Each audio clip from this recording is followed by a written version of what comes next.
to We Are Not Okay Town Hall panel discussion, virtual, Zoom, live streaming through Facebook. The De-Essence Show has collaborated with 950 Network with Kevin Pryor to do part 2, since our last one last week was amazing. And we've had amazing discussions, plans of actions, and wonderful leaders. Today, I just want to give our thanks to our protesters that have been standing and walking for 2 straight weeks, no matter what the weather is, no matter what the mood, the drama is, they're out there right now.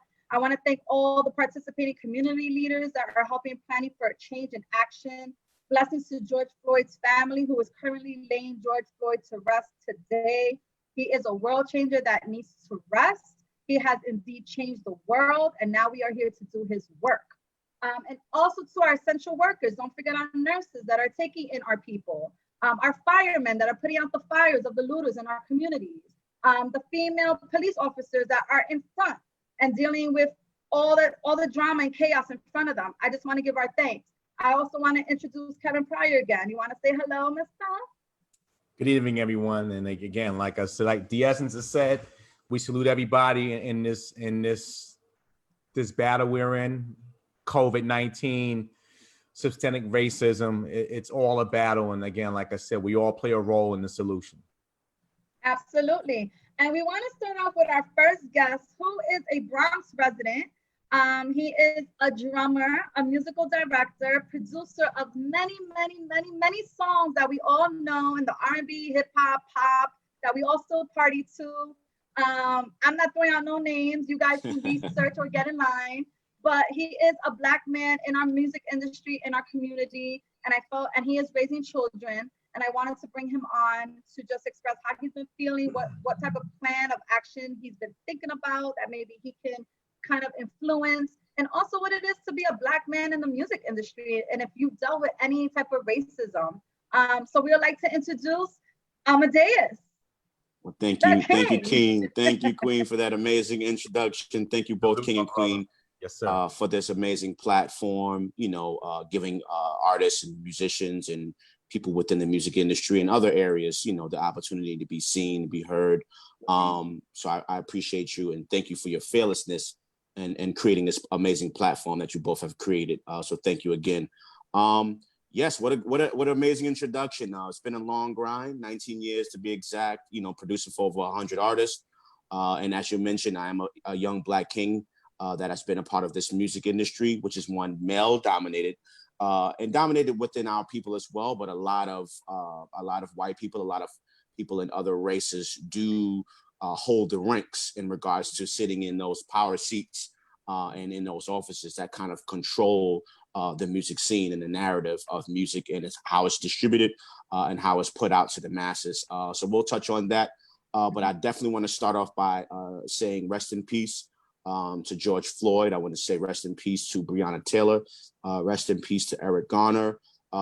Rest in peace to Ahmaud Arbery. And anyone else that we've lost during these challenging times, dealing with racism, dealing with police brutality, which is also being killed by the police as well. So it's been challenging times. Like Kevin has said, we're kind of facing two different battles, which are both invisible, depending on how you view it, right? Because there you have people that don't believe and don't see the COVID-19 existing, but you do see people losing their lives to it, right? Yep. And then you have it on the other side where you see people that say, all lives matter, or they don't necessarily deal with or see the racism, which is also, killing us as well. So it's kind of a crazy time that we're in. And I'm just trying to be as positive within it and as supportive within it as I can. So what I've been doing personally is I've been using my social media platform to voice my opinions, to voice my thoughts, my feelings, and posting the type of post, not just videos of the brutality or videos of the negative that happens, to us and our people during the protests, but kind of trying to still continue to be that light that I feel that I am, and what God called me to be, to just kind of bring attention to the matters, Mm-hmm. but really be careful in how I'm doing that. Right. Trying to still be positive and motivating, you know, while bringing notice to what's going on, you know, and we follow each other online. So I'm sure you've probably aware or have seen the type of post that I've you too, Kev, that I've been putting up, just showing that we're together, just showing that even though, you know, my skin is darker than yours, the essence, we're still the same. There's no difference between us. God still created us the same way. We still have blood, we still sweat, we still have fear, we still have things, you know, dreams and aspirations. We still have giving gifts and talents. And that's for everybody throughout the world. So I've been using my platform for that. I've been signing as many petitions as I can. I've been donating to different areas where I feel I'm able to donate. You know, we're still in a pandemic.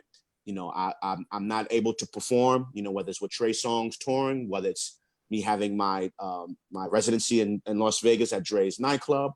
You know, all of that has been, you know, at a halt and at a standstill, and it'll probably be a long time before we get to that.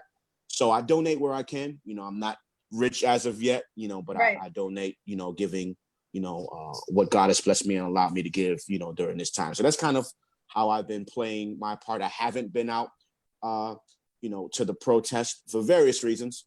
And I support those that do, you know, but I personally feel that the pandemic is definitely out there. And if you noticed while watching the protest, there's no real way of separating yourself from others, you know. So my decision is based off of, you know, me being a father, you know, and a family man, and living with my family, and not wanting to subject, you know, my youngins and my loved ones, you know, to that virus. And, you know, some will agree, some won't.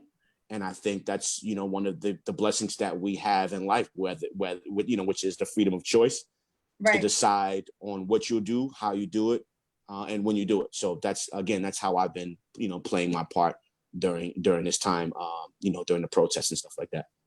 Now, how are you feeling with everything? I mean, I know that you were very active. You had a movement going on IG every single day at 3:00, which was amazing. Thank you. And for whoever's watching and interested in that, just follow him on his IG, Amadeus, and you'll see them posted up because he has saved a lot of them.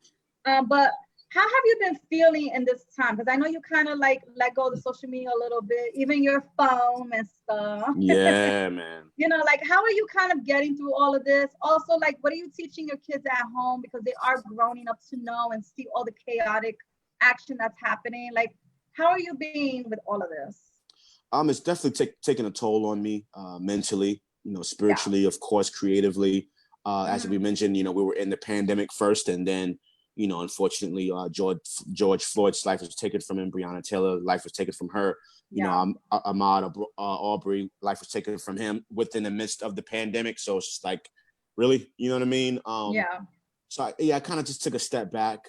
You know, it wasn't, you know, timing is everything. I didn't feel it was the appropriate moment to be playing music and celebrating people's careers in regards to what they've done musically. If anything, more of bringing awareness to the situation and how we can stick together, come together, express our anger and our frustration on our social media platforms, you know, which have allowed some changes to take place. I've seen today where there was a bill or law passed in regards to the Eric Garner chokehold. So, you know, that's a great thing that moving forward with. Also, you know, those 4 officers, you know, that murdered George Floyd, arrested and charged. That's a difference because a lot of the cases that we've seen, Eric Garner, you know, Sandra Bland, Michael Brown, Trayvon Martin, we haven't seen any justice, you know, in those situations. So, you know, and I know we have a long way to go, and I know it's a slow process, but you know, we gotta appreciate each and every step that we take in regards to moving forward in our journey. So I appreciate all of those steps. So, you know, I'm hanging in there, man. I'm kind of coming out of my you know, my hiding, and not so much hiding because I still post a lot due to, you know, on racism and I add my little 2 cents here and there just to support the matter all across the board. But, you know, I just think timing is everything. It's the time and place for everything. And right now, I don't feel like it's the time, to be having my favorite artist playing music and reliving those moments of how they created a song. There'll be a time for me to go back to doing that. But right now it's just about supporting the cause and supporting life, which is more important right now. Right. You mentioned Amadeus, obviously, as a human being, as a man. This is even shaking your core. But as a leader in your community and as a man who's been very successful, I'm sure there's people who always come to you when they're in need or they're in want of something good. What do you share to our audience and to our audience and the people that are close to you that say, hey, listen, when I don't even have the answers, how do you react when in this time where you're the person that's normally the leader, but now it's like even the leader is confused? What's the sentiment you give to people during those times and the times we're in now? Right. I think it's very important that whether you're a leader or not, you're human at the end of the day. Yep. And with you being human, there's no way possible with you being as bright or dope or talented as you are, that you'll have the answers to each and every situation, that life throws you, So it's just about knowing when to take a pause break, knowing when to just take a step back to really digest what's in front of you or the matters that are in front of you, and to really give it some deep thought to think of what will be the best solution all across the board, Right.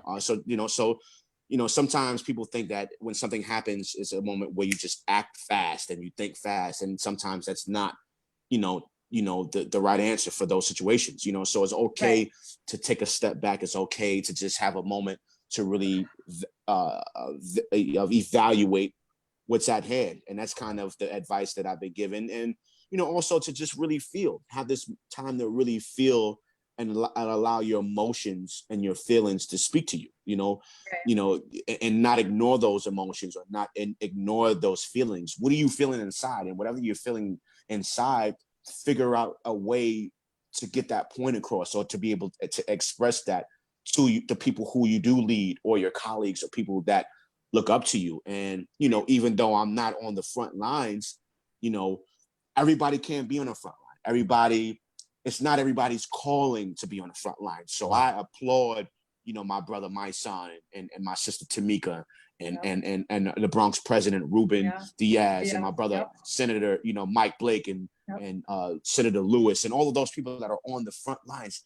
That's their calling. And I think it's cool to be out there and to back them. But if God is telling you to do something and is telling you to move in a different way, I feel like you have to be obedient to him and what he's telling you to do. So I've been on a lot of Zoom calls. I've been on a lot of different interviews, not so much on live, but talking to students, talking to kids, continuing to have that voice of reason for them that may not understand the protest or may not understand what that all means, or what part they can play, and how they can make a difference. And how they can make a difference is not being the statistic. How they can make a difference is not putting yourself in harm's way. And we don't really talk about that. We don't talk about trying to keep ourselves from getting involved in an altercation or a situation with the police. Some things we can't avoid. I'm a Black man. I drive a pretty decent car. I don't have any tints. And when I drive, I seem to get pulled over, because they're saying in their mind, who is he? What is he doing driving that vehicle? He has to be into something. He has to be into something negative, something bad for him to drive that vehicle. What is he toting? What is he carrying? Is he selling drugs? So all of those different things. So I'm used to dealing with that in life. And when I'm pulled over, I have a smile on my face. My windows are rolled down. My hands are out the window. How can I help you, officer? What did I do wrong, officer? I'm going to be the opposite of what you're expecting me to be. And I feel like that's a certain level of power. Right. Yes. That's an amount of power that we have. I'm seeing artists, right, getting killed. Yo, how you getting killed during a pandemic? Yeah. You out there still trying to shoot a video. You still out there trying to be with your gang and with your crew, and getting murdered by our own people because you're not following the rules. You're not following, all precautions to protect yourself. So these are some of the things that, besides the protest, besides us being out there on the front line, we still have to figure out ways to still get through to our young people, to our young kings and queens who maybe the protesting aspect ain't really hitting home for them. Right. You know what I mean? So there's still work for us to do behind the scenes and maybe not on the forefront of us having these conversations, you know, of how they could prevent these things, because you can't get killed if you're not outside. Right. But you're so busy trying to prove that you're hard and thorough and gangster and clicked up and ganged up and toting that you think it can't happen to you, man. And I think that's one of the biggest misconception or perceptions that we have, that it can't be me. It can't be me getting affected by the COVID-19. It can't be me that deals with racism. It can't be me that can be shot and killed by the police or by opposite race or by one of my own. Right. You know, so once we burst that bubble within society in general, like it could be any one of us, you know, I think, you know, we can really make a difference. So that's, you know, me still continuing to do what I'm doing, even though I'm not on the IG lives, even though I'm not in the forefront or on the front line. There's still people that ain't out there that still need to be spoken to, that still need to be taught and led. And that's what I feel my personal calling is. And I'm taking heed, you know, to my calling and what I feel I'm sitting here to do. A sports team has to have many different parts, man. Everybody can't be Jordan and shoot 25 times a game. So you're playing your role. You mentioned again about artists, and obviously, you know, my grandparents marched on Washington, was throwing hot water on Woolworths in the 60s, and music kind of shaped the time. War, what is it good for? I'm say it loud, I'm black and I'm proud. You as a person who's been in the game 2 decades, and we won't mention about the catalog, they can do that research themselves. Right. A fantastic catalog.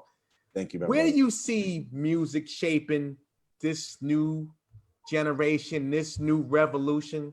Because obviously, you know, I'm hearing, I'm a man of a certain age, so probably not my time. This is probably not my generation of music that I prefer.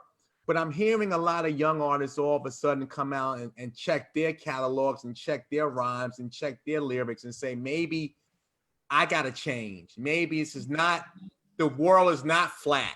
You know, there's a bigger thing here. But you, as a superstar producer, your thoughts on where you feel music can go in this revolution? Right. And I love that question, because I feel like it, you know, again, it started with the pandemic, man, where it's like you can't go back to doing the same thing. You can't go back to business as usual because of how our lives have been affected. A lot has changed. People have died. People have lost loved ones, their parents, their brothers, their sisters, you know what I mean? So it's like, I don't want to hear about popping no bottles. We couldn't pop no bottles in the last 3 months.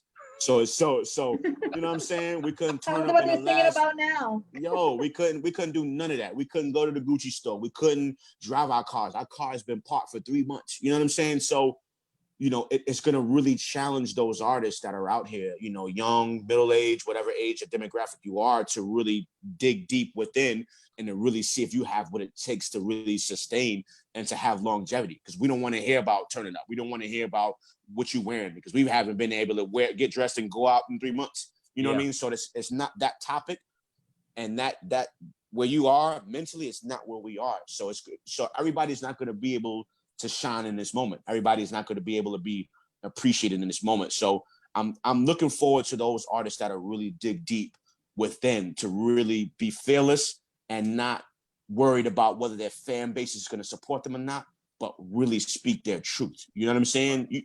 As an artist, you should want people to be a part of your team or part of your movement if they don't genuinely appreciate who you are and what you want to do creatively. If you can't support that, man, I'd rather you go ahead, you know, and be a fan to someone else. You know, if I'm only left with 100 and those other people have millions of fans, you know what I'm saying? That's not real and genuine and real. I don't want that. So I really challenge those artists out there, man. Shout out to my brother Trey Songz, who have released a record how many times. Shout out to Meek Mill, who dropped the record. Shout out to Mano, who dropped the record. And this is a time, you know, there's records that I created with Chris Brown. Chris Brown has a record called Sirens, when he talked about, you know, the police and police shootings and killing us. And I have another record called Yellow Tape that's on Heartbreak on the Full Moon. So you have artists that have already been doing this, that have already been speaking on these subjects and on these topics, you know, genuinely. And, you know, I have a real dope appreciation, you know, for artists that just being themselves, man. And I think, you know, it's going to separate the real from the fake right now this time. When this pandemic is over, and I don't want to say over, I'll say when they open up, because I don't think it's going to really end anytime soon. We're just learning to adjust and to adapt and to really respect each other's space and social distancing and just really be more clean as individuals. So you know what I mean? So we learned a lot in this thing. So I'm really looking forward to see what we get, you know, when we come outside again. Right. Have you dealt with any racism in the music business yourself that you can remember? I definitely have, and I wouldn't say it's anything big and to be blown up, but I felt like I kind of deal with it a lot when I travel.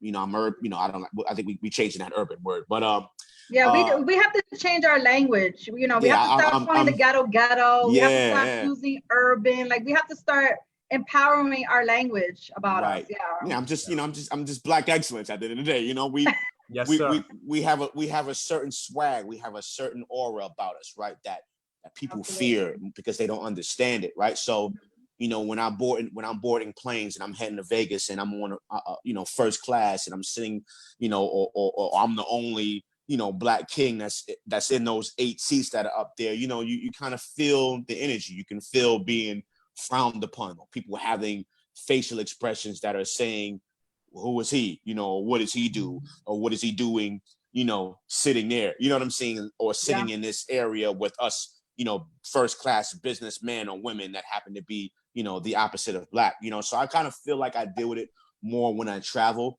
because people don't know who's who, you know. You know, you never, and I, you know, I stay humble. I don't allow them to take me out of who I am. I don't allow them to take me out of the person that I am, and to, you know, to give them reaction. It's just a kind of a moment where I speak to myself and I tell myself, man, hey King, you are who you are. You know, don't allow anybody to make you feel less. Don't allow anybody to make you feel different, or that you don't deserve to be in this seat. First of all, it's only a seat. Right. It's only a seat. Like, so you making noise over a seat. You know what I'm saying? Like, you don't know I'm going to play the biggest nightclub in Las Vegas. You don't know that, you know, when I get there, the red carpet is rolled out because of me being a resident alongside of Chris Brown or Trey Songz or Migos or Fat Joe or Fabulous. You don't know that I've made a ton of records that are known. But I just that they're listening to, that their kids are probably listening to. And I don't give them that negative energy, man. It's a moment where I turn to myself and I just uplift myself in that moment, man. Like, listen, you are who you are, King. You ain't hurt nobody. You've never hurt anybody to be where you are today, and you deserve to sit in this seat, any other seat that's around in this plane or around the world, man. So, you know, I deal with it in different areas, but that's something that's kind of common that I deal with when I travel, you know, as a black king in music. The theory is that if they loved our culture as much as they love us, we wouldn't have that problem. Right. Amadeus, again, this is a real pleasure, man. Just kind of picking your brain. Does it, if anybody has a 5-minute conversation with you, they can easily tell this is a very intelligent man, very gifted with his words, very intellectual. Does it bother you as somebody in entertainment that's bigger than just an entertainer? You're bigger than just making music in a Hot 16. Does it bother you when people perceive you to say, well, that's all, he's got to be an athlete or somebody illegally or an artist? Does it bother you in that standpoint that people who might buy your music, who might go with those clubs, but yet when I leave the club and I drive off, they perceive me as this threat? Right. I think the threat part kind of rubs me the wrong way, but I don't allow it to overtake me. You know, it's kind of a blessing in a way when you I see it as a blessing, man, because, you know, sometimes when people love you, when people genuinely love you, respect you, and admire you, sometimes they just don't know how to show it. So to protect themselves and to protect their pride and their ego, they'll give you negative energy and negative vibes, and then try to degrade you in any way possible, right? Because that's the only thing they know to do. That's what they've been taught to do. So I kind of view it that way, where it's like, man, you really giving me this hate right now, but deep down inside, you really love me. You really admire who I am and the fact that I'm living my life each and every single day, doing something that God gave me and something that I love. I'm not working for no one else. I'm not, you know, getting up doing a job that I don't enjoy, you know, or doing something that someone forced me to do. I get up every single day and get to say, wow, God, you allowed me to create music. You allowed me to play drums all across the world, all across the globe, all around the world. So no, I don't let it get to me, man. I just really just understand the real threat in a positive way that I am. Like I'm a problem. You know what I'm saying? And we all are. Like us in our culture, whether you're Black, Hispanic, if you're a minority in any way, we're a problem. You know why? Because we've had to adapt. Right. We've had to use the environment that we grew up in or that we were raised in, whether it was drugs, whether it was gangs, whether it was violence, whether it was police brutality, whether it was, yeah, I'm gonna put you in the projects, survive, figure it out, live and sleep and have to sleep near rats and roaches. You know what I'm saying? Near rodents, like get in the elevator and have to step over, manure and pit and pee and piss and crack vials. Like go out and play on the monkey bars with crack vials. You know what I'm saying? Or with the neighborhood dope boy or girl standing right there. This is the environment that we came up in. So the fact that we've overcome that and survived that, and I can look myself in the mirror and say, King, man, you've overcome every single one of those different things and become this mogul and this CEO and this talented musician that you are. Nah, it just makes me be more appreciative to who I am.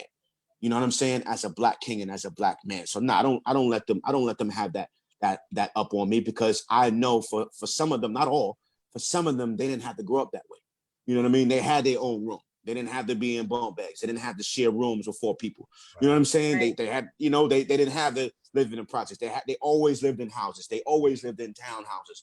And again, we as Black people don't look to them as, snotty or mad because you had somewhat of a silver spoon. We look at that, especially me, I look at that as motivation. Like, yes, man, I had to grow up that way.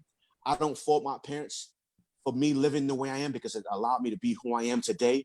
But I do want better for my kids. Yeah. So I'll let my kids grow up in a townhouse. I'll let them grow up in a building, with a waterfront in the back, and they don't have to look at drugs and gangs and violence and all of those different things. So you do, and you want more. So I look at them. That's not my skin color. That's motivation. I want to be a businessman, a businesswoman. I want to own. I want to own the building. I want to own property. So it ain't no hate on our side. It's admiration. And I just wish that we get to the point where we flip that and you be motivated by us Black kings and queens and Hispanic kings and queens. You know what I'm saying? And minorities. Be motivated by how we took nothing and made nothing into something, man. Give us our props, man. Give us our love. Give us our admiration back. We deserve that.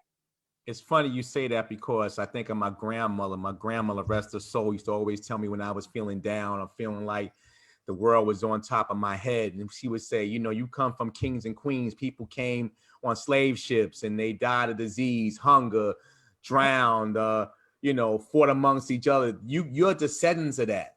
So how dare you complain about something you don't have? How dare you complain about little pains and ills that you deal with? Because again, you came from strength. And again, I think what you're saying, brother, is so true. And I tell that to anybody who wants to listen, because through all of that, through, we took chitlins and made a delicacy. Through garnish, we made collard greens. Word. So we've taken that and we've dealt with that, and we're still here, and we still have the ability. And again, it's conversations like this that my prayer and hope somebody's going to hear and go, you know what, I got something from that. And if you get one nugget, one mustard seed, yes, sir, change everything. So absolutely, it's so true to say that, and I thank you for that. Amadeus, I know that you're raising, I believe, 3? 2. 2, a girl and a boy. No more kids, right? Yeah, you see this? You see the essence, man? I'll get in line. I'm sorry. Get in line, queen. How are you? How is it raising them right now? Because they are biracial. I believe they're Black and Dominican descent, right? Right. Mm-hmm. And you have a female and a male. So how is that happening at home right now? Because I know they're watching. They see you going through it. I'm sure mom's going through it.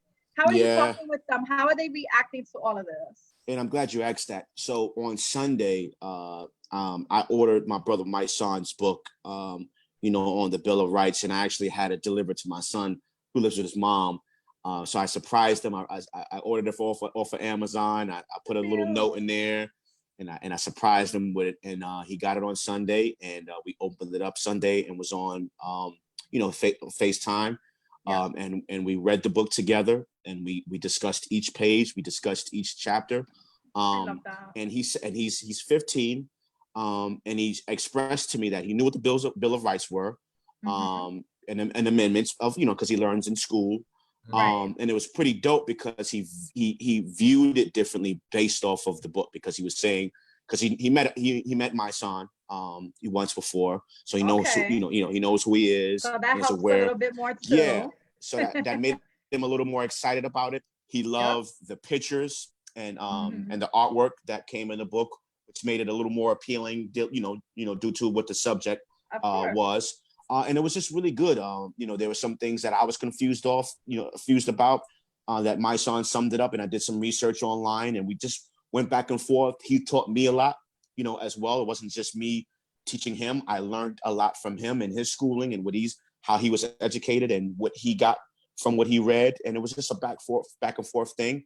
We were probably on the phone with it for about an hour and a half, 2 hours. We took our time, and it was great. It was a great time, and that was my son. And I know, my daughter, my princess, is a lot younger, but she asks different questions. She sees different things. She asks about the COVID-19. She asks about, men and women getting killed and the police. And she asks, are they all bad? And, so these are real conversations that we have in our household. And I think it's very important. I think it's very important that we're real and that we're transparent, because they're always going to get something outside. They go to school, they have conversations, and their friends chime in. Think about when we were younger. We got all kind of different versions of what sex was, based off of what our friend says, and, the birds and the beans, and, the variations of it. Right. So you want to give them what we feel, and as parents, so because that's something that they'll always value and always hold at a high level because of the fact that we're their parents, and then allow them to go out and discuss with their friends, and then pick up, the little crumbs here and there and put it together in their mind. So we've been doing that. And, my daughter, being that we live together, she's very sensitive to me, very sensitive to my energy, very sensitive to my spirit. And it's very uplifting. She's brought me to tears numerous times, and I'm not afraid to say that. I'm a Black man that's very emotional. I cry quite a bit, and I'm not ashamed of that, because that's real. It's my makeup. Absolutely. It's my makeup. It's who I am, and I'll never change that. But she soothes me a lot. She She can tell when I'm not right. She tells me how proud of that she's proud of me, and that she thank me for what I do for her, and loving her and taking care of her and protecting her. And to hear that come from your daughter is one of the most amazing things you can ever hear. So I'm grateful. I'm grateful for my family. I'm grateful for my kids. And it's why I fight every day. It's why I work so hard, to make sure that we can protect them from as much as we can, just like our parents did for us. So I love that question. Thank you for asking that. Of course. Does she deal with anything in school, because she's biracial? Or have you had any family back and forth because you're a Black man now married to a Latina, I should say? Yeah, I think my son dealt with quite a bit in his school. He's in a school that has a lot of Asians that attend there. It's kind of more Asians than any other race. So he kind of, and I'm not saying it comes from them, but he's expressed to me different things that he's dealt with, that he felt maybe not being treated fairly or different based off of who he is and what he is as a Black young king. And we talked about it. And he's carried himself in a great way, especially as a 15-year-old. He's handled it in a great way. And I'm proud of him for doing so. Because not everything is about action. Not everything is about reacting, because that will allow you to, to dig yourself deeper into a situation where you can figure out other ways to deal with it, and to let it be more of a positive outcome. So he's dealt with that. The little one, not as of yet. She hasn't really dealt with that as yet. She's dealt with the bullying thing, I must admit. Not really dealing with race, but just that's something that kids deal with in school. And we had to, go there and make some noise and, of course, teach her how to stand up and fight for herself if having to deal with that. So, there's this thing called life, man. And we're really not handed any manual, as parents.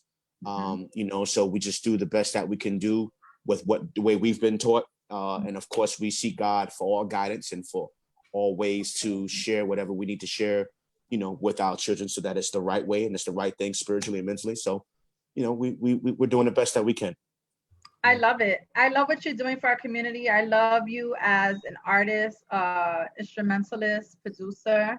I will hold you accountable, King, to have these artists speak out and be real with their music.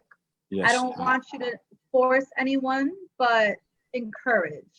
Right. We look forward to it. And like you said, I was going to bring up the Trey song, so I thought it was an absolute beautiful absolutely proud of with it, and a beautiful, sincere song. And I'm not saying that because I'm a fan, but it was in due time. It was right to do. And he's been doing that. In his albums, he has music that speaks to the communities. It's nothing and I agree. And I'm proud of him. I'm proud of Trey because, you know, in the post of me supporting the record, you know, I mentioned about him being inspired by Marvin Gaye and Prince and all of the different artists that he's covered and the songs that he sang, you know, so it's just a really defining moment in history and a defining moment for him and this artistry as a Black king to have a record that, you know, that's for our people and something and a record of his that'll go down in history in regards to protest and in regards to Black Lives Matter. So I think it's a very admirable moment. And he's out there protesting on the front lines as well. Him, Usher.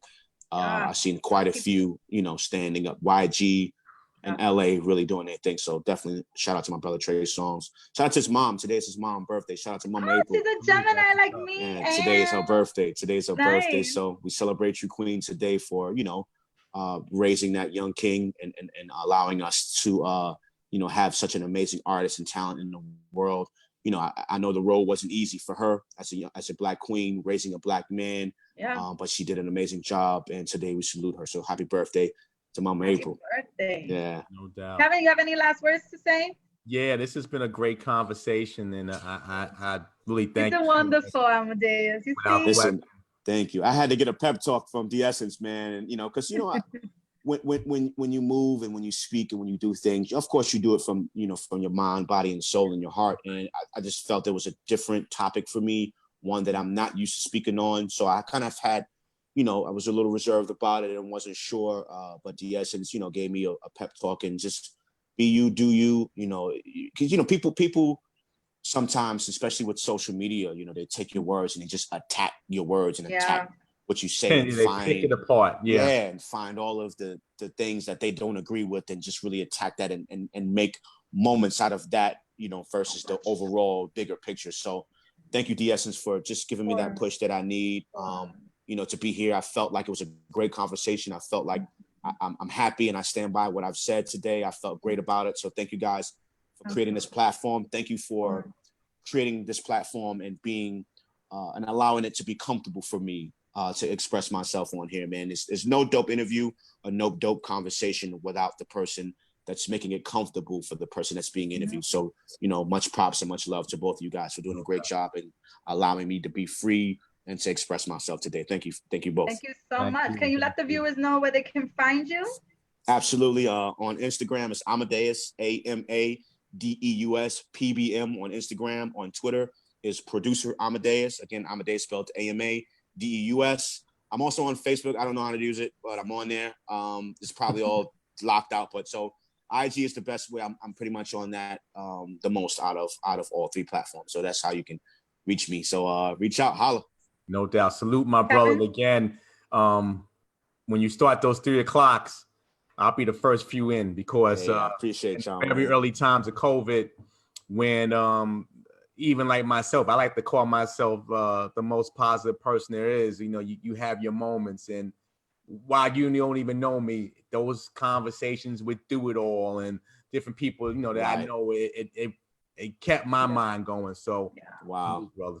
And I appreciate that, man. And even though we're just meeting here face to face, you know, I can see why, you know, why they call you the most positive individual, because, you know, that light shined here today. And, you know, and again, you made me feel comfortable. You had me relaxed and just your energy, you know, The Essence, I already know the energy that we exchange and that she gives off. But for you, my brother, you know, it made me feel great, man. So I agree. So I think you hold that title right there, man. Thank you so much. That means a lot. I appreciate you. Salute, definitely. My brother.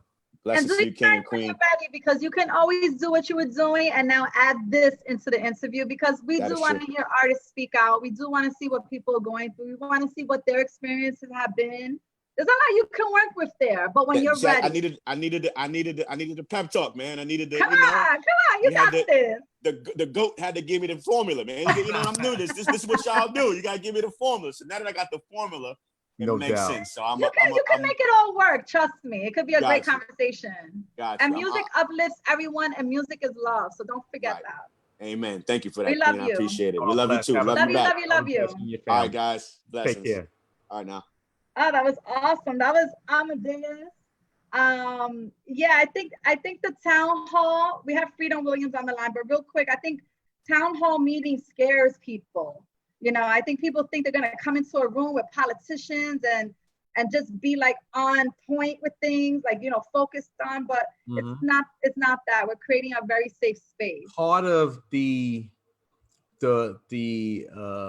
collage of emotions that we're all dealing is, again, dealing with these things in the ways we're comfortable with, dealing with issues that we can express ourselves. And again, everybody, it will not be my song and Tamika Mallory. I respect them, and again, for those organizations, support them financially, but there are other forms of support, and we're getting different mosaics tonight, and it's a beautiful thing. And we have another superstar brother on the line that's gonna give us his absolutely. So I don't know if he's ready or maybe he's not, but we'll get to him. We have Freedom Williams coming on, who is, I want to call him a teacher, because I look at his lives every day. I look at his IG stories, and he is teaching us, and it's real talk, it's real teachings. He's a reader, he studies it, and he lives by it. So I had to come and have him on because what he has to say, it is so amazing that it opens up your brain to say, why are we living like this? And the reasons why we're living like this. So as soon as he gets on, we'll get him on. He is also the lead for the 90s group, CC Music Factory, so it's legendary as well. You want me to start singing? Songs. You want me to start singing while we wait for freedom? You want me to? I mean, let's do it. You don't have his body though, so I don't know how that's gonna work out. Hey, get in line.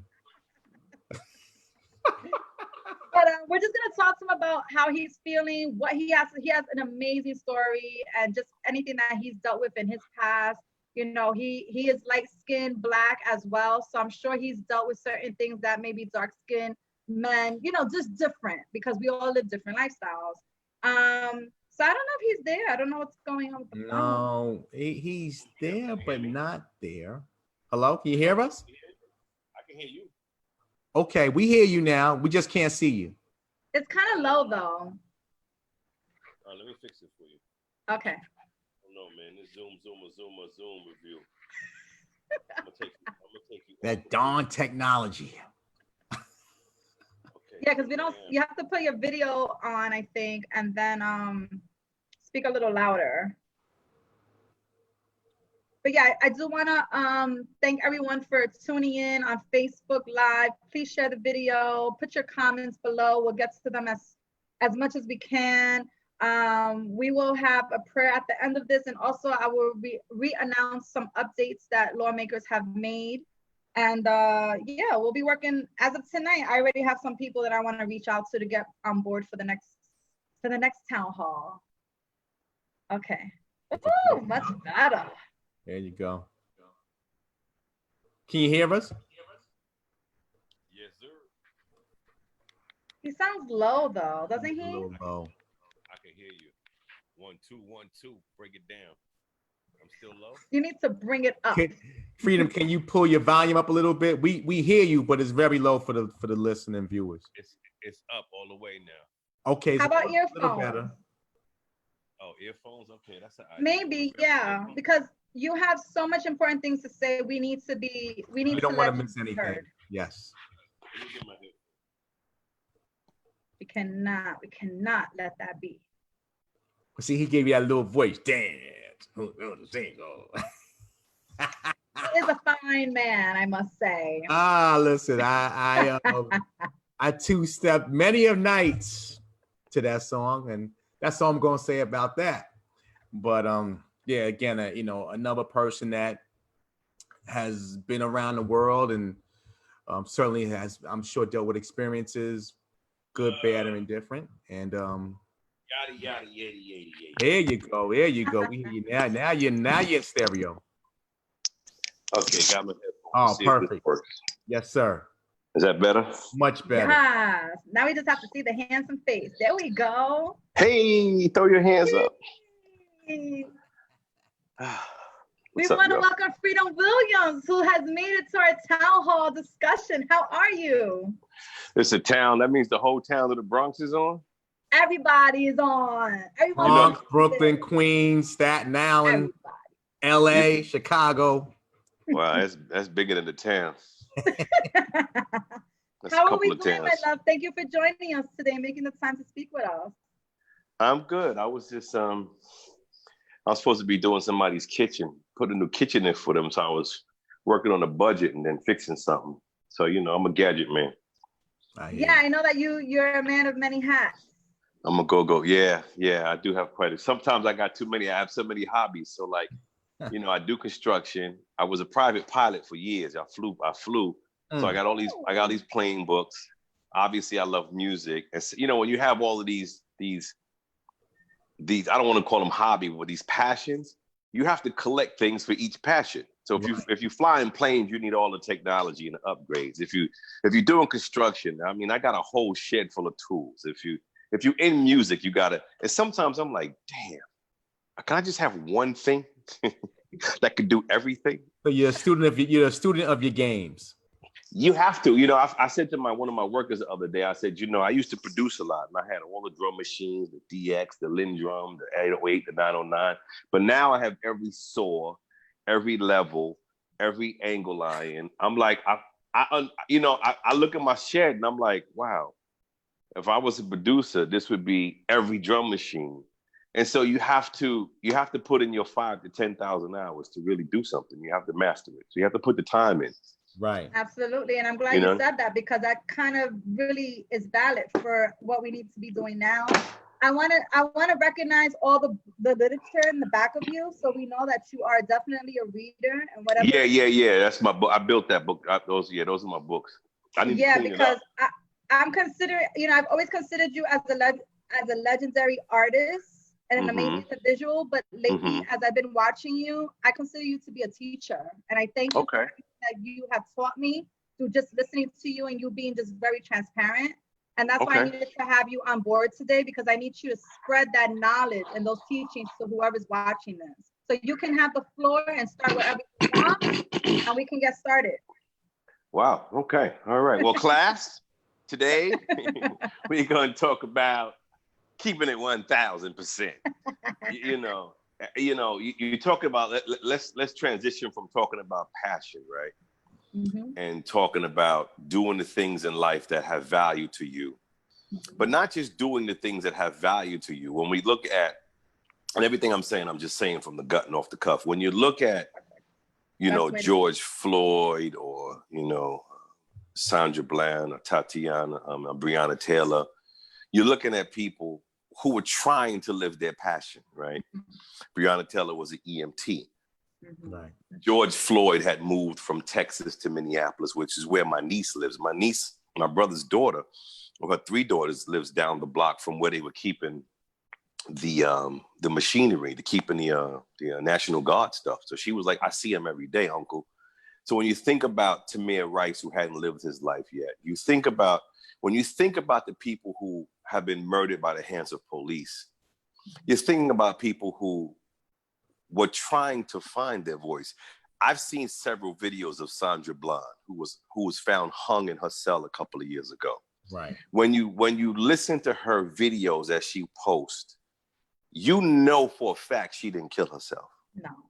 Not by the way she articulates. Hi, I'm Sandra Bland, and I just want to say that I love you all, and I just want you to be your best selves, and we're out here struggling for human rights, and even though every day I wake up, I'm so happy. When you see her video, you say to yourself, nah, she didn't hang herself. Never. She would have never gave them that. No. She didn't hang herself. So, when we look at she finding her voice, Mm-hmm. You know, Tawana Brawley, who 1987, right? You might be too young, the essence, but really, I was 2021 when Tawana Brawley in Wappingers Falls was accused of she accused the police of raping her.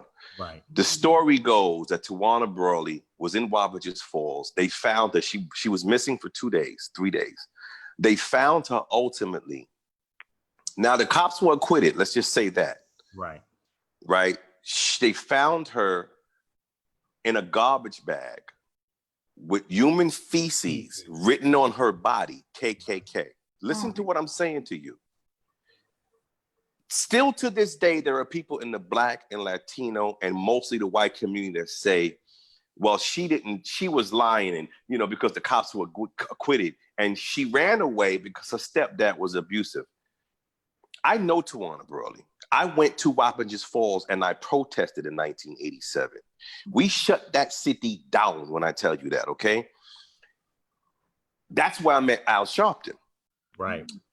That's when I became a member of the December 12th Coalition with Omar Wally Clay, Coltrane Shimarenga, Viola Plummer. Oh my God. So many people. Colette, Sonny Carson. I was a young man at the time. Wow. And I was very active. And we went to Wappingers Falls, and I became very close to Tawana Brawley, to the point where during the process of the trial, right after they found her, and I went up there and I took a bunch of youth with us. We had 3 buses. We protested. We marched up there. We would speak every day for a few months. I haven't seen Tawana Brawley in 25 years. But because she was in the middle of her case, and I was one of the people that were active in the case, we didn't date or anything like that. We just became very close. I kind of pulled back. She was 18, 17. I was 21. But still to this day, there are people that say that, oh man, no, she didn't, you know, that wasn't real. The police, first of all, young Black girls, 17 years old, 18, 16, do not put feces on their body. I don't give a shit how abusive their stepdad is. When you know us and you know us as a people, you just know there are things that we would never do. Right. Well, she was raped by the police. You think of Sandra Bland. Why did they hang her? Was it because they raped her? Was it because they had to kill her? We know that the potential of the police doing that. I mean, there were 2 police officers in New York a few years ago that were tried. I don't know if they ever did time. They were removed. I believe they were removed from the police department. I think it was a Spanish cop and a Black cop, or 2 Spanish cops. When I say Spanish, I only use that as a reference point for people to feel like the conversation includes them. But when I say Spanish, I mean Black. Right. All the time. I never make a distinction between Spanish and Black, ever. Just another pit stop on the boat to America. It's just another pit stop on the boat, but it's also part of the divide and conquer, right? Right. Mm-hmm. So these 2 cops had been known to rape people. That was the thing. And so when we go back to young people trying to find their voice, you know, you say to me earlier, oh, you have all these passions. You know, you do so many things. Yes, because I was allowed to thrive. I was allowed to find my passion. I was allowed to reach some of my potentials. So what we're facing in America is a potential deficit, is the ability to want to stop people from reaching their potential. Why? Mm-hmm. We're at a point now where it's literally, you're going to treat us fairly as human beings on a level playing field, or we're going to have to separate from you. No one's going to live in a house where we're abused. I look at the relationship between Black people and white Western society, and I always preface it by saying white Western society, because when you say white people, most white people don't know what you mean. And when you say white people, it goes to them specifically. And when I say that you're not doing your job, you say, well, why are you pointing at me? I'm working as hard as I am. If I say everybody's not doing their job and your part wasn't trained to you properly, it takes the pressure off of you feeling like you have to be defensive. So white Western society, right? Because white Western society is what's created colonialism. Right. We're here because of colonialism. Yes. Right? White Western society has to understand that we're at the precipice of separation. We're at the point where we're going to say, listen, you need to give us, remember that 40 acres and a mule that you promised us when we never got, in 1860, whatever it was. Right. Well, that was when there was only 13 million of us. Now there's 30 million of us. So you got to kind of give us 6 states. Yeah. And Black people, again, meaning all people of color, have to understand that we're not living our full potential. Those of us who say, well, I'm not going to leave America and I'm not going to separate from white folks and we're all in this together. What they have to understand is that if there was no interruption between the development of the African continent, now let's say 13th, 14th, 15th, 16th, 17th, 18th century, between 1600s and 1900s, do you know that Africa is the only continent that never had a population increase? Asia had a population increase between 1600s, the early 1600s and the 1900s, which is China, Asia and China. Europe had a population increase. The Northern Hemisphere, America, Latin America had a population increase. Africa had a stagnant population increase because all of the people were being taken out of the continent. Out, yep. Yeah. If China has over 1 billion people in it, 1.3 billion people in it, and it is a third the size of Africa, how does Africa only have 1.5 billion people? There should literally be comfortably 3 billion people should comfortably be living in Africa with plenty of space. Yeah. Just the numbers. If I drive from New York to Long Island, right now I'm in Brooklyn. If I get on the Belt Parkway and go 15 miles into Long Island by Joan Beach, 95% of what I see is land. Right. So when they tell you that we are overpopulated, no, let's go back to white Western power. What they're telling you is that we don't have enough police to control your ass. When they tell you that the population is not enough food, no, there's plenty of food. You're wasting it. Yep.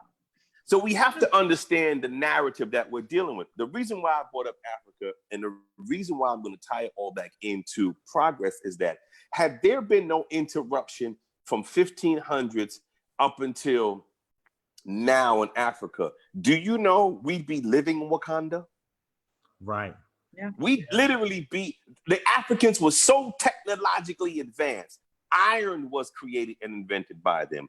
You see what we done with gold and Kemet in Egypt. You can go to Nigeria now or 100 years or 200 years ago and look at a Nigerian king, and he literally has the value today of $500,000 worth of gold on his body.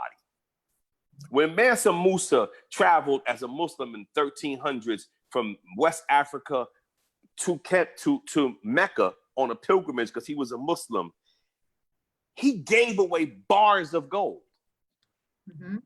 The point that I'm making is that if there had been no interruption in Africa, as a people, we'd be in floating automobiles. So this is my point. When people say that there should be no separation between Blacks and Europeans or white Western civilization, and we're all in this together, you're actually selling yourself short. Because the mere fact that you have to spend 70% of your day deciding whether you're going to be safe to go outside or how you're going to afford college, or do you have the equal rights that you've been given, you're sucking all of your creative energy now. Absolutely. So do I want to suck on my creative energy, helping white people be more moral, or do I want to get the fuck away from them? Yep. You see the problem? So Yep. You're either going to help us be the kings and the queens and the gods and the goddesses and the aliens that we were born to be, or we're going to crush you. Because you're stunting our growth at this point. I look at the relationship between Black people and people of color. I don't even like the word color, but we're going to say the word color, right?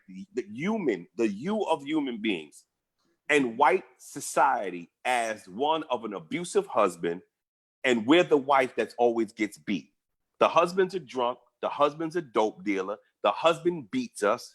He doesn't want the wife to have a career. He doesn't want the wife to do anything unless he knows what she's doing. the children feel stagnant. You have an 8-year-old, a 7-year-old, and a 15-year-old. The 15-year-old now wants to kill the dad. The mother's starting to drink. She can't function because the husband is so abusive. We are in an abusive relationship with white America, and they think that they're just going to beat our ass whenever they feel like it. But let me tell you something, people who are listening. Let me not just tell you something, but let me say this. White America and white Western civilization thinks that we need to be policed because they understand if they don't over-police us, that our potential will override them. Now, you see a lot of people say, well, you know, we're not going to defund the police and let America deal with the crime rate when we defund. I see all of these neo-Nazis and these Klan members and these white supremacists or closet whites say, no, we can't defund the police. We need the police. And what are they going to do? And it's going to be rampant crime in the neighborhood. Well, if most of the crime you say is in the ghetto, what do you give a fuck? Right. You're always saying that we got the crime. Listen, this curfew that was on for the last 3 weeks in New York City, I bet you in certain neighborhoods of Staten Island, there wasn't a curfew. Right. I bet you out there with the rich folks, there ain't no curfew. You're saying with the mask issue. Right. Bill Gates and Donald Trump live in the same neighborhood in Palm Springs. There's no G5 towers. It is against the law to put a G5 tower in Bill Gates' neighborhood. So he knows the shit is causing coronavirus. It's against the law. They have put a local mandate that no towers are going to go up in that neighborhood. And their excuse is, well, we don't want to ruin the ambiance on the neighborhood. So since all the crime is in the black neighborhood, why do you care if the police leave us? Because what you're really saying is, no, we need the police because we got to keep those niggas in check. That's what you're really saying when the police are mad that they're being accused. Now, what? In Buffalo, New York last week, they pushed the guy down, busted his head, blood flew out of his ear. He's 75 years old. The 2 cops who did it got suspended. So then all 57 cops that were on that special unit retired.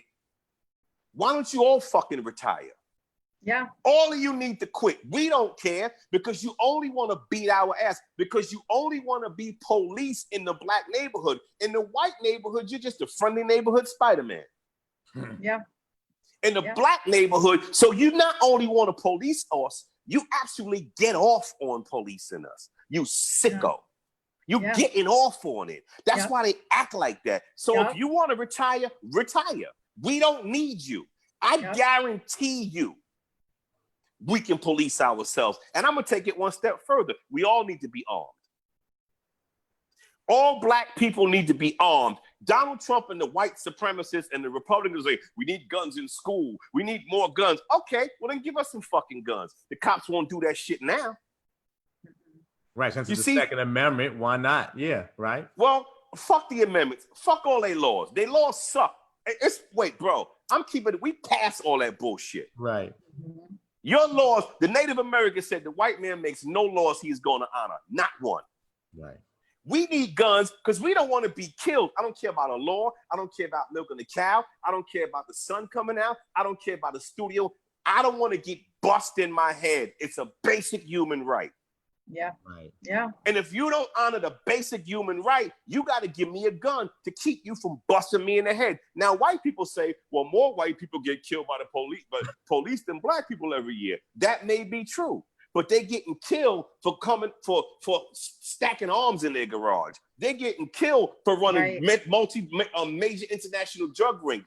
Black people are getting killed for running a stop sign. Yeah.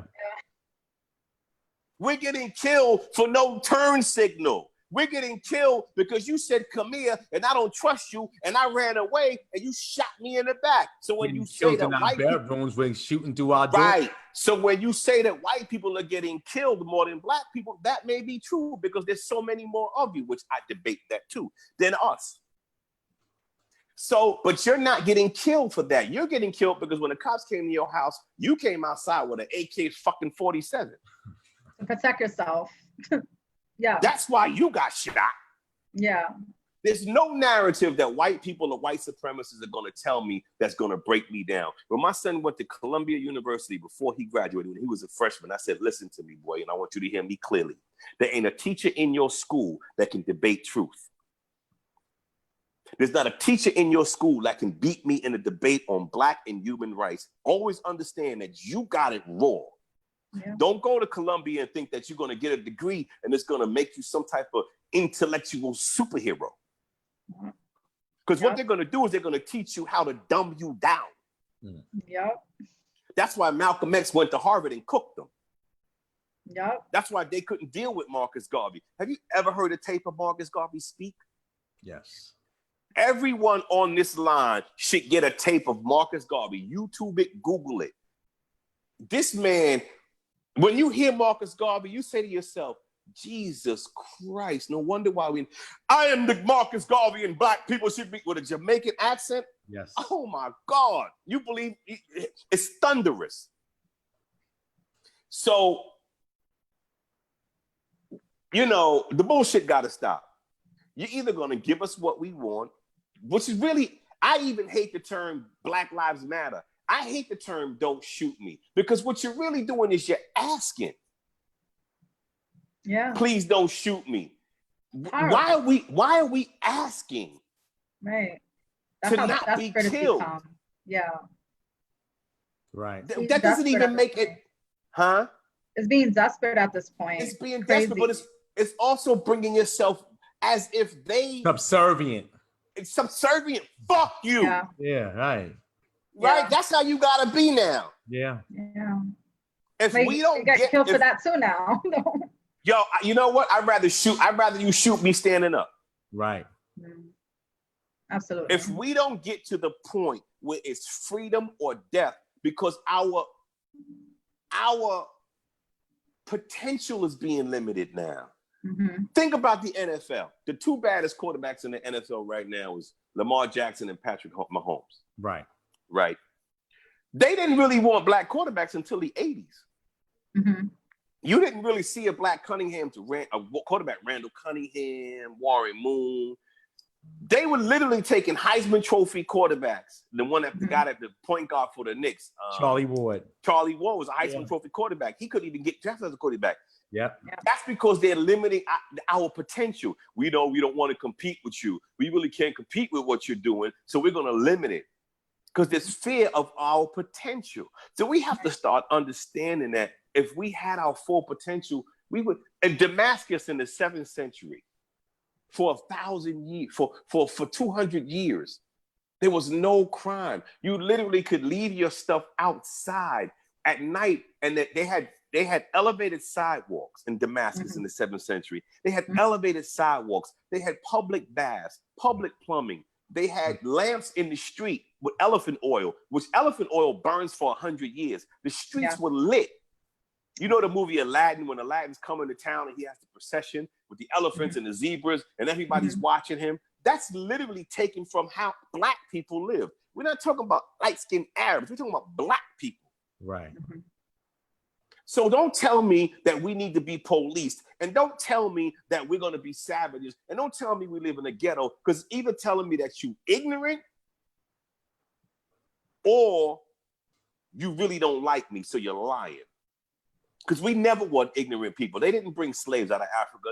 They brought architects, fashion designers, electricians, because we had certain forms of current that we were using, even in ancient Kemet. Right. Mm-hmm. The books of Africa in the basement of Rome, so they know what they took out of Africa. That's why the Catholic Church was the #1 ordainer of slavery, because the Catholic Church from Columbus and Vasco da Gama and Verrazano and all of these Italian and Portuguese and British and Sir John Hardy Hawkins who went to the Caribbean knew what they were up against. Right. You didn't take poor slaves out of Africa. Benjamin Banneker, an African who was born in America, his father was an African from Africa. Benjamin Banneker made the first running clock. Mm-hmm. Then when he died, a week later, where the clock was kept, the place burned down because those racist ass crackers didn't want nobody to know that a Black man made the first running clock. That's what we're up against. Right. That's what we're up against. We're up against the people that are willing to completely erase our history and completely make us subservient. Where were the Proud Boys when we were marching last week? Y'all were tough standing on the state capitol in Michigan in Pennsylvania and Washington 3 weeks ago with AR-15s. But when we were out there marching, your ass wasn't out there because you a punk. Yeah. I went back today and watched another video. Remember when Trump had the rallies last year? Yeah. And remember the black girl at the Trump rally that was getting pushed in the rally? Yes. Any black person or any white person that votes for Trump, fuck you. I don't think Joe Biden's much better, but they were literally pushing a black girl at a Trump rally. Yeah. Yeah. If that doesn't tell you everything you need to know, I mean, they were tossing her around this rally like she was a rag doll. Yeah. That is. I mean, today. Go ahead, babe. Sorry, but even today, he had made a statement on his Twitter saying that the 75-year-old was staged and that he felt harder than what he was pushed. Listen. He says those things because there's an element of people that will believe anything he says. The man can't tell the truth, so he will say things just to get an uprise. And again, there's people, unfortunately, that believe in the Easter Bunny and Santa Claus. Listen, if y'all don't start taking this shit seriously, 4th of July is coming. If you want to go outside and buy barbecues and get your grills up and go to Target and Walmart and pop firecrackers, you just making these motherfuckers richer. I haven't bought a Christmas gift for my son. He's 35 years old. I never bought him a Christmas gift. My daughter is 20. She goes to Hunter College. I never buy her a Christmas gift. I have a little 2-year-old and I'm getting older, so I'm getting weaker. Right? But I'm not going. Why are the 3-4 biggest holidays at the end of the year? Halloween, October, Thanksgiving, November, Christmas in December, and New Year's. Because they know, we have to make sure that America has all of its surplus. What we didn't make in June, July, and August, we need to make in October, November, December. It's a business. Fuck you. If we go, listen, if Thanksgiving or Halloween comes and we go out and buy all of this Christmas shit and all of this Thanksgiving shit and make the same people who oppress us rich, what are you marching for? Yep. That's the point. If you can't stop, if you say, well, I gotta have my Thanksgiving, then take your ass out there and do it then. Don't be marching and wondering why they kill you if you're feeding the oppressor. You can. Khalid Muhammad said he said the white man ain't gonna feed you forever. At some point, he ain't gonna want to feed you no more. You can't fight a revolution on Saturday, quit on Sunday, and go back on Monday. You have to stay long haul with this. Right. Yeah. You can't be free every time a holiday comes up because we're not making this money. Yeah. Now, if you're saying I'm buying all these turkeys from black people, okay, I get that. When Christmas comes, if you're going to go to Target, how much money does Walmart donate to the Trump campaign? $500,000? Millions. Wow. So if you're going to go Walmart. So if you're going to go to Walmart, you're not ready for this fight. Yeah. Because you're feeding your own oppression. Yeah. Yeah. And it doesn't work that way. You cannot do that. That means that all of these people died and we still going back and we're making, look,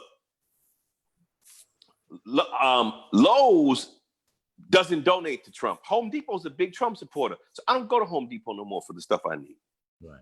It's at some point you have to make a decision because they're laughing at you. You know what they say? The niggas gonna march this week. Next week they're gonna go do exactly what we want them to do. Yep. So why are you upset? I do think that this particular situation between Breonna Taylor, Ahmaud Arbery, and George Floyd hit a nerve. Oh. And the COVID. That has a lot to do with it too. And the COVID too. Yeah, absolutely. Yeah. Yeah, and the COVID. And the reason why the COVID hit a nerve is because there was so much discrepancy and dishonesty of, okay, so is it a cell phone? Was it man-made? Is it from China? Was it in the laboratory? Was it a pang-a-lang in the back? Again, and this is the lies of the white Western world that we live in. Nothing is the truth. Yep. And so when we got a chance to break out, now look, I just said this a few times in the last week. I saw 15 to 20,000 people in the streets in Paris. I saw 10,000 people in the streets in LA. We're talking about last week. If the middle of July, half them people ain't got coronavirus, this is bullshit. Now they're talking about, well, it's not that serious and it's not this and that. Listen, don't nobody believe shit you say. And people say, well, you know, you got to get vaccines and you shouldn't be that way against vaccines. I don't trust nothing the white man tells me. I don't give a fuck what you say. He gave the Native Americans blankets for smallpox. From 1930 to 1970 in Alabama, he injected black men with the syphilis virus. It's called the Tuskegee experiment. Yeah. Huh? Miss Evers boys. He did the Tuskegee experiment. He gave them syphilis for 30 years to see the effects. And he did it under the guise, this is white people, and they did it under the guise of we're giving you inoculations and we're helping you with medicine. And then when they were finally busted, and it was finally they offered them medical. Well, you know, we did do that. We did give you guys syphilis. People were dying, had brain, all kind of shit for 30 years. We're not talking about 1720. We're talking about 1930 to 1970. They did this. And then when it was all said and done, they said, well, we're going to give you free Medicare. Like, I'm going to go back to you and get the same Medicare you just gave me. Like, what am I, stupid? Freedom, this is, I'm sorry, God, this has been powerful. We need more of this because, again, when you break it down so eloquently, it's almost like you're crazy if you don't. You're crazy. Right. Because what's the definition of insanity? Yeah, do the same things over and over again. Like and repeat the same results. Yeah, absolutely. So, I mean, we're never going to be free. I'm beginning to firmly believe that it's separation or death. Wow. Because if we stay, so scary. Why is it scary for you to have your own? Not in that case. It's a great thing, but just the idea of those words, it shouldn't be. My grandmother was half white. I got cousins on the Instagram. I got a cousin in Indonesia who's white, full white. I got a cousin in London who I'm talking to who's full white. I don't give a shit. Yeah. They're family. We have to get past the point of wanting to be comforted by our oppressor. Right. Yeah. It's separation or death. You're going to leave us the fuck alone. Because what? Okay, so say we cut on the TV in a month and I heard somebody got choked out 2 days ago. Right. Okay, so the only reason why we ain't in the streets because we ain't seen a video, we tired. We just had a goddamn rally for 2 weeks. We want to at least sit home for 1 week. How long are we going to do this? Right. Exactly. It's separate. I already said Africa, Ghana is dying for people to come back. I've been to Africa. I've been to Ghana. I've been in North Africa. Let me tell you something. Within 2 days of being in Africa, I got 50 niggas following me, eating out of my hand. It ain't hard. Yeah. Oh, Africans don't want us there. You a goddamn lie. They love us. As soon as your light-skinned ass, you get off the boat, they'll love you to death. They're not going to look at you as an enemy, especially if you have something intellectually to offer them. I was in the studio, long story short. I'm recording a song in Ghana. I'm in Kumasi in the bush in the studio. 2010, 2009. Me and about 4 musicians. So we're in the studio. I mean, we had to literally go outside and take a pee in a latrine because there was no bathroom in the studio. Like they built it out of metal in the woods. Wow. But the studio worked. I mean, they had electricity. They were recording. So we record, and then we're in the studio. And so I'm like, okay, this is the bass line. Boom, give me the bass line. Boom. And I'm moving fast. I'm like, okay, got the bass line. I got the drum pattern. Okay, boom. Now this is what I want you to go sing. I had 2 girls coming to sing. So I'm moving all up here. I got everybody doing something, right? So the guy asked me, so Freedom, so what are you? And I'm like, hold on, let me think. I got to think about it. I need a melody in my head. Hold on, let me think. Run the booth, come back out. Because when I'm in the studio, I'm moving quick. I got a melody. I go record it. I say, okay, this is the bass line. Doom, doom, doom, doom, doom, doom, doom. We play that. Okay, now the drum track. So about an hour in, he asked me again, yo, Freedom, so what are you? Because they're looking at me. They're like, yo, this thing is incredible. So he said, what do you pray? What's your religion? So I didn't want to talk about it specifically because I wanted to get my work done. So the third time, I said, hold on, everybody stop. Stop. Everybody stop. Singers, come out of the booth. There was like 6 people in there. I said, I want everybody to sit down. In this studio, there was a picture of white Jesus on the wall. The Jesus poster was about 5-6 feet long. Wow. And he had the little heart in his hand. You know the image of Jesus with the heart? Yeah. There wasn't a picture of Bob Marley. There wasn't no picture of Tupac. There wasn't no picture of Marcus Garvey, of Kwame Nkrumah, of Stephen Biko, of Patrice Lumumba, from the Congo, the leader of the Congo. There's a picture. I said, you see that picture on the wall of white Jesus? I said, where I come from, we laugh at that shit.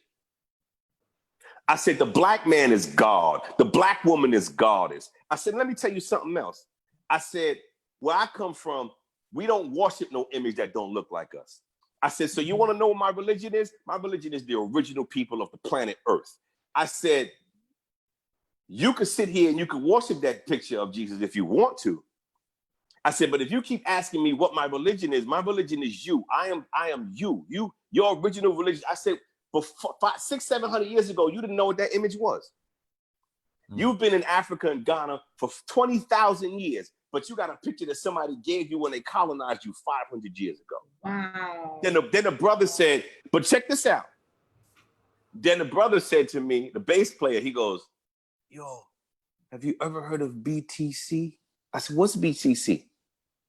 He says, Brooklyn Tabernacle Choir. I said, so you're going to ask me about the Brooklyn Tabernacle Choir while I'm sitting here telling you that you're the original man, that you invented, that you built the pyramids, that you got in a boat and you went follow the straits and came all the way down with the north winds and you built the pyramids in South America, the Olmec pyramids. I said, then you went to Tibet, and from Tibet you went to China, and the original people of China are dark as you are. I said, then you went to Mongolia, and you're gonna sit here and act. Do you know now check, this is the point I'm making. I did this for about 45 minutes. And to the 20th minute, they all started smiling. These were all Christian churchgoers. Wow. They all started smiling. About 30 minutes later, they were almost giddy. I said, you are the original man of the planet Earth. I said, no one comes before you. Before anything else, you were you. Before the first thought, you were thought. That's right. I realized in that conversation that they had been subconsciously and spiritually waiting to hear that. That's what I realized, because they actually liked me more. Yeah. They were like, yo, that's so dope. Yo, oh yeah, Malcolm X. And they were so excited about it. And I said to myself, these people are easy to colonize. Yeah. Yeah. This is why the Europeans were able to colonize them, because they want to be loved so bad by their nature. The difference between a colonizer and me is I was giving them their own truth.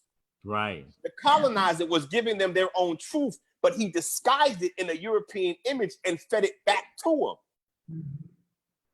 I said, wow, these people, you could come here as long as you're pure, these people will accept you. The Chinese are in Africa right now, heavy, because the nature of African people is very, very loving. They're very, very giving. Yeah. They gave us music, they gave us polyrhythms, they gave us spices. For 700 years, from 711 AD until 1492, the African Moors controlled Spain and Italy. That's why Italians from the southern Spain, the Sicilians are darker. Yeah. The mob in Italy is known as the Black Hand. If you put a black hand on a door in Italy and you left a signal of the Black Hand, that meant that the mob has come to visit you and you have to pay your dues. Well, the Black Hand was symbolized from the black people. The reason why the mob was formed was because those particular Italians were darker and the whiter Italians abused them. So they formed the mafia. The mafia is a concept of African people. Yeah, yeah. Serious, deep. The mafia itself was formed by the darker Italians to tell the light-skinned Italians, go fuck yourself. You ain't gonna police us to death. You ain't gonna take our money. You're a corrupt government. You colonized us. All of the spicy food is in southern Italy and in Spain. As you go northern into Europe, into Germany and in London, the food is dry. All of the fashion, all of the fly automobiles, all of the dope shit comes from Spain and Italy. Why? Because the Moors left all of that fly shit there for 700 years. Yep. Africans left that there. No. Brother, you are dropping, again, the essence, right? This is a teacher of teachers. I told you. We'd love to have you back on, Freedom, because again, I think again, as people are moving through confusion and where to go, The only way to go is where you know where you came from. You got to know where you came from. And the reason why, and let me say this last thing. Yes, the sir. reason why the police are doing this to us, the reason why we are oppressed is because they know who we are. We're glorious, dynamic people. We invented math. We invented science. And they know that if we live our full potential, their ass is cooked. Think about the movie Hidden Figures. You got 3 black girls with no bad education, poor, from the Tidewater area in Hampton, Virginia. They went to NASA. You got 25 white men with the best computers on planet Earth. And the black girl went, move out the way. On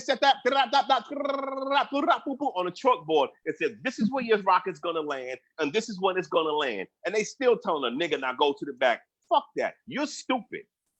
Because if you let us be the best that we could be, black people won't disown you, white folks. We'll share what we have with you. But you're so scared of the LeBron Jameses and the Serena Williams and the Tiger Woods and the Lamar Jacksons and the Barry Bonds and the Barack Obamas that you know you don't want more of your white kids doing what they were doing last week by defending our nature. All those white kids that were out there defending black people, because this young white generation is like, I'm not scared no more. Yep, they see it. They see it. They see the bullshit. Black president, so they know that we, the respect level is different. It's different.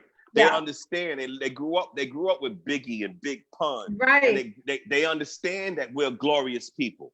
Yep. So absolutely.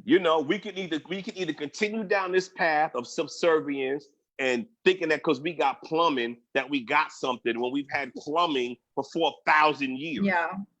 Thinking that because I have a pair of shoes, I got something. You know why they didn't wear shoes in Rome and Egypt and Africa 200, 400 to 2,000 years ago? Because when you leave your feet open to breathe and it touches the ground, it grounds with the universe and it creates energy. When you tie your shoes up and you close off your feet, there's no grounding.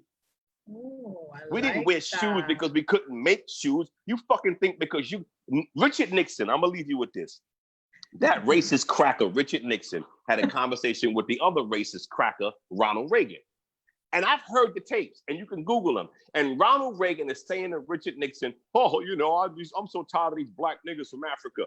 They just released the tapes, right? Because they're dead now. I'm just so tired, look at these Africans in the United Nations dancing around. They didn't have shoes. And look at these niggas in the shoes. And they're literally laughing. Richard Nixon, 2 presidents. Wow. So if the presidents think that way about you, it comes from the top down. Now, here's the kicker. They're talking about we're in the United Nations because we just got to vote for Africa and we're happy. And the vote didn't go Ronald Reagan's way. So he called Richard Nixon. He's like, these damn niggas, and look at them. They don't even have shoes. No, asshole, we gave you shoes. We didn't want to wear shoes because we understand how shoes cut off your energy, you stupid fuck.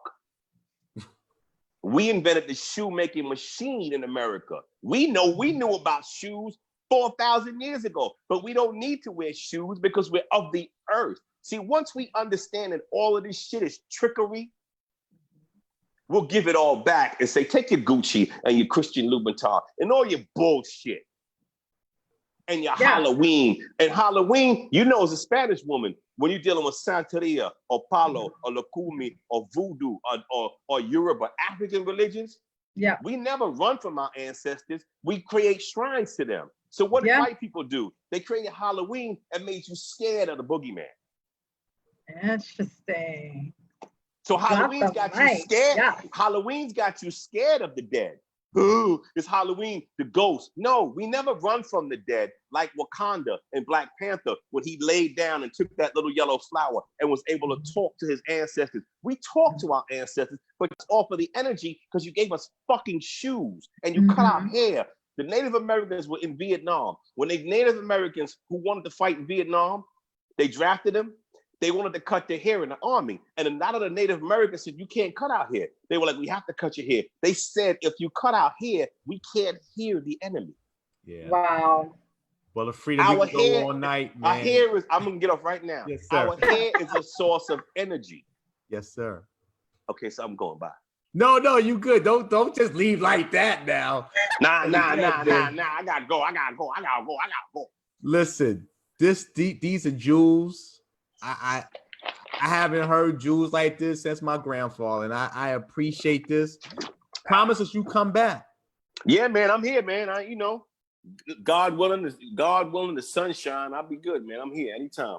We got to give to each other. I got a lot of information that needs to be shared. People are receptive now. 5 or 6 years ago, they wouldn't have really received it, but I think something happened and it clicked. Yep. And as we plan for the next one, I actually would like to bring you on the next one as soon as possible.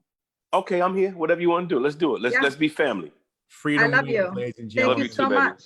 All right, my brother. Thank you. Y'all be good. Peace and hair grease. Yes, sir. Oh, he is so amazing. Powerful. I mean, powerful. And yeah. No words, right? I had to. I mean, again, he's saying things that are true. And, whether it's, some people can't take their coffee black, but sometimes you got to drink it black in order to wake up. Absolutely. Okay, I just want to do some closings. Yeah, we got 5 minutes, so you got to make it quick. We're going to lose the stream. Yeah, and that's another thing. We were not cutting you off, Freedom, for any reason, but just our time limit. And, we're creating a show out of this, so we just have to stay on board. And that's why we want to bring him back next week. And he can be the first guest if he wants to, or the last, to have the more co-host. Yeah, he can actually sit in. That would be great. No, that would actually be great, because someone that is so intellect and reads and knows knowledge should be there. And yeah, let's test people. Let's hold people accountable. I'm not holding him accountable because he's already doing his job. He's speaking out the truth, and that he's teaching us. That's his job. That's what he needs to do, and that's what he should do. I want to give everybody thanks for tuning in once again to our town hall. Please stay tuned for the details for next week. Hopefully we can get that ready. I just want to give updates real quick. For New York State, lawmakers have passed the anti-choke bill named in honor of Eric Garner, which carries 15 years of time and is also considered as a felony. That happened last night. Protesters demand defunding of the NYPD and diverting $1 billion to youth programs and social services. Cuomo has calls for independent prosecutors and police brutality. Police will be looked at former cases. And we are updating the Bill of Rights, 21st century style. I also want to leave you guys with a prayer, because prayer is what gets us through everything, and faith. And if you don't have faith, I really don't know how to tell you to live life, because it's very much needed. So I'm going to leave you guys with this. What I'm going to do is on my social media, I'm going to put the link to our 21st century update on the Bill of Rights, so you guys can have that for you. And I'm going to I'm going to go out with a prayer. Kevin, I want to thank you for everything, being patient and being on this journey with me. I would have it no other way. Just know that, okay? This has been a great, I thank you for coming up with this concept. This has been a great journey, and I feel like we've lit the match on something. I didn't know when we first started where we're going with it. Obviously one off, but I think we built something, and from what I'm looking at, people want to hear it. Yeah, absolutely. It was like Amadeus said, it is a touchy subject. You don't know what to say, you don't know how to do it, but when God puts this when it puts it in your heart, you just have to follow his path, and it'll just all work out the way it's supposed to. And again, that's just having faith in walking in his presence and his purpose. And whoever's not walking in his purpose needs to lay somewhere and just not be here with us, because we need safety, we need empowerment, we need all of that. And we need our leaders, whether it's police force or communities, we need you. So I want to leave you with this. Father, we humbly come before you, giving thanks for this platform to educate, unite, listen, as we be the voice for the voiceless. We thank you in advance that people will walk away from this town hall with information, peace of mind, and direction on a path they can take during this moment and beyond to be the part of the solution. We also thank you that everything will run smoothly and this message would be shared and heard by millions across our nation. We give you glory, honor, and praise in Jesus Christ. Amen. Amen. We love you guys. God bless, and we'll see you next week. Kevin, I love you. Love you too. We're